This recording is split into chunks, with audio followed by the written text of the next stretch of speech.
Good morning, everyone. Let us ask ourselves a hypothetical question.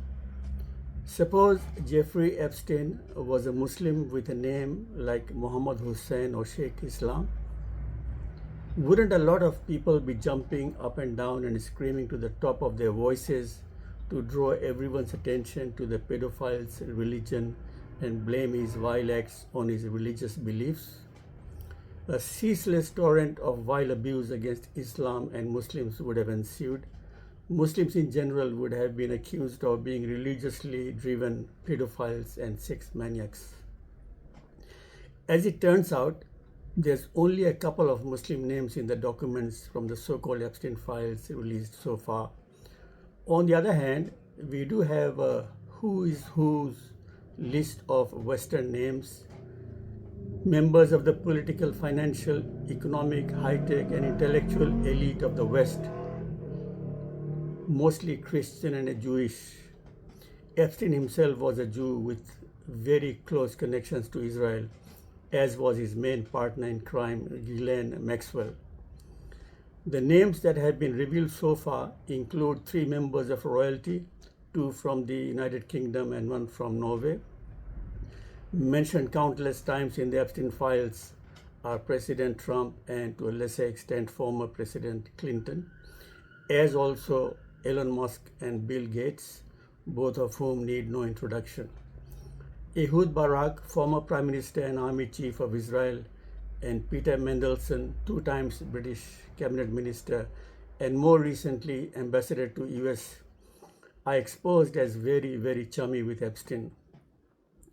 Also named are US Secretary of Commerce Howard Lutnick and Larry Summers, Secretary of Treasury and President of Harvard University.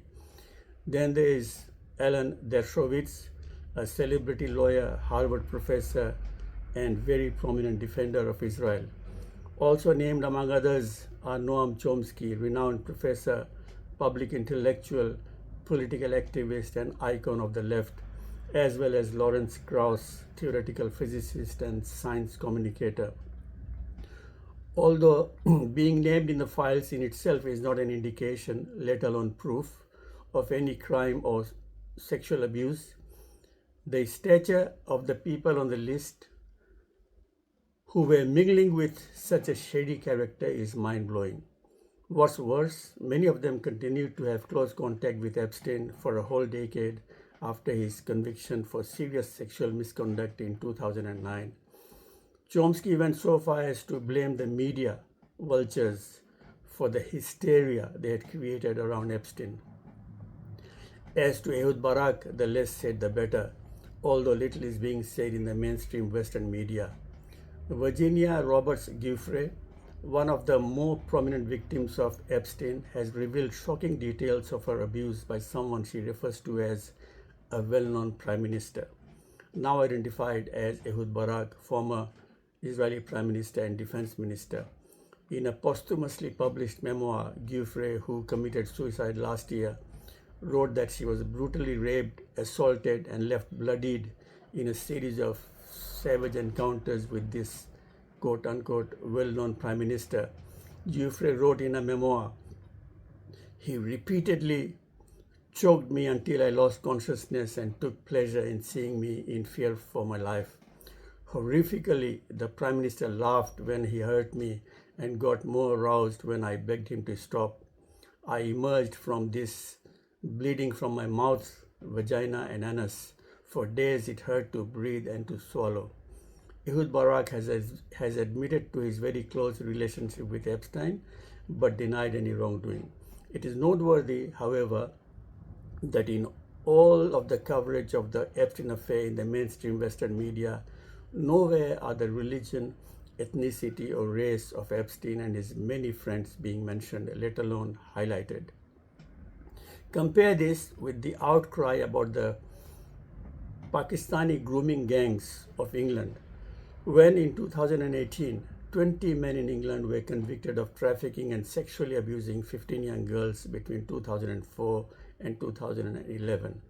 The ethnicity and by extension the religion of the gang members was constantly highlighted and commented upon in the British media. Needless to say, crime, including sexual crimes, are neither the product of nor restricted by ethnicity, race, or religion. Let us look at some recent extremely serious sex crimes that have nothing to do with Muslims. A French court last year sentenced Dominique Pellicot to 20 years in prison for drugging and raping his own wife and inviting over 50 other men, all strangers, to rape her over 10 years.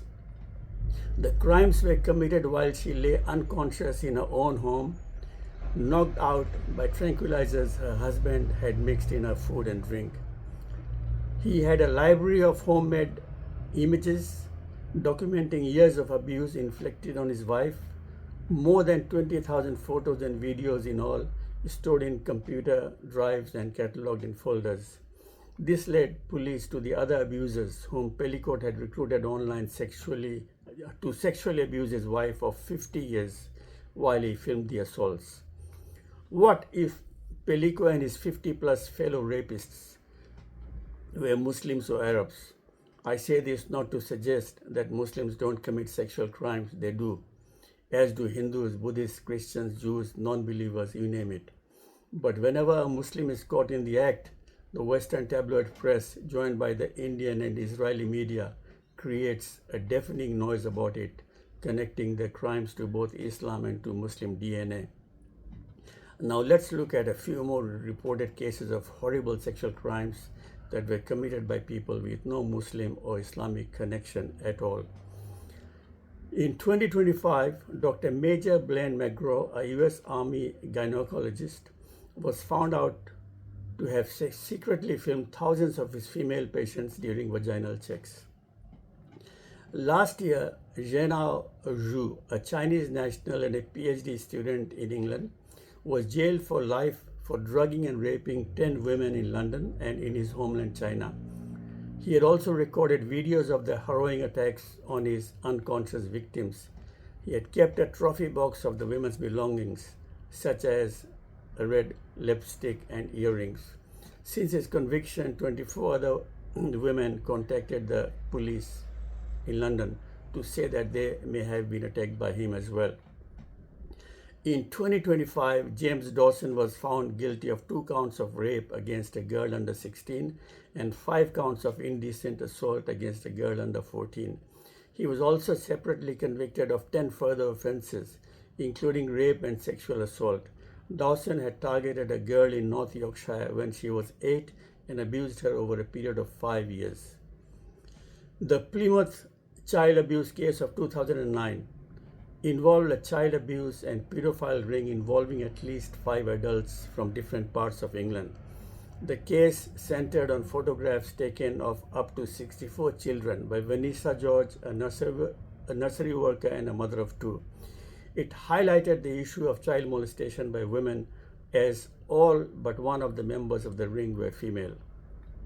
3 of them, namely Vanessa George, Colin Blanchard, and Angela Allen, met on Facebook and then started to email and text messaging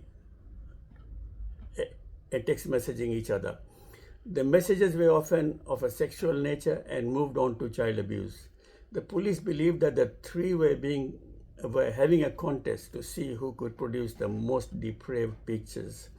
One of them started taking and sharing with the 2 others indecent pictures of children between the ages of 2 and 5 at the nursery where she worked, and also a picture of her own daughter, who was then 14 years old. A 4th member of the ring, Tracy Lyons, who was a mother of 9, pleaded guilty in March 2010 to assault of a child by penetration, sexual assault of a child under 13, causing a child under 13 to engage in sexual activity, and 3 offenses of distributing indecent photographs of a child. A 5th member of the gang, Tracy Dauber, a care worker, was found guilty of 1 count of sexually abusing a baby in October 2010. The murder of Anita Kobe, a 26-year-old Australian woman, in 1986 was so horrific that I find it difficult to describe. 5 Sydney boys kidnapped Anita at a Sydney railway station when she was returning from work at about 10 p.m. When police recovered her body from a farm 2 days after her abduction, it was clear that Kobe had sustained a prolonged and vicious attack by the five of them, with multiple sharp puncture wounds and cuts, as well as lacerations from being rolled in and dragged through a barbed wire. She had obvious signs of being beaten, kicked, and struck, mainly from the bruising, cuts, and abrasions covering a large percentage of her body. Kobe's cause of death was ultimately the result of a slit throat, an act which the medical examiner noted nearly decapitated her. The forensic pathologist who performed her autopsy additionally noted that Kobe was likely still conscious at the time of her throat being cut and estimated it would have taken between 2 to 3 minutes for her to bleed to death. The perpetrators of this most horrible crime were two 18-year-olds, including the ringleader, and three brothers aged 22, 28, and 33. Each was sentenced to life imprisonment without the possibility of parole on 16 June 1987.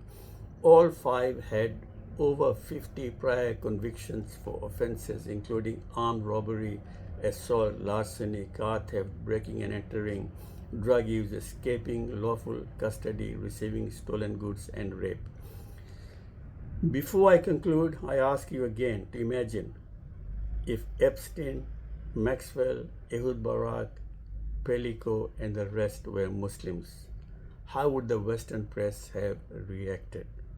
Thank you.